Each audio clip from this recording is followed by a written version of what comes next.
Now, 3-for-1 stock split supposed to be done August 25th. Tesla, just not the day that you want to see after earnings. I really couldn't find any news besides the fact that people just decided they don't want to be in it anymore. And to me, it got grossly oversold. I actually went long, just candidly. I went long at the end of the day. I tried to trade it a couple times. I actually tried to trade it right here. See the 787 that was marked? You can see that was pure bonk level right in there. Flipped over, that got me right here. Closed, felt like a winner. I was not a winner in my Morgan Friedman voice. So you can see that we just snapped right here, broke, traded back down.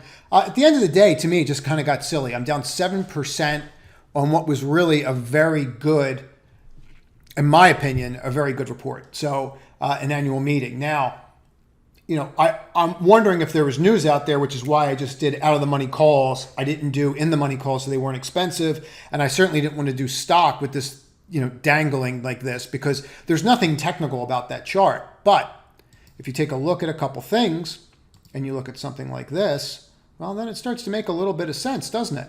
Very similar to what happened here. So maybe we're going to hold that level. Maybe we're not. I could draw that a little bit better.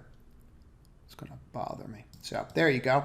So we could look at that level, and then it never hurts to just kind of get an understanding of where the 50-day is, where your 10-day is, where your 21 and your 5 are. Okay, so you broke the 5, which is not great, but you sat on the 10.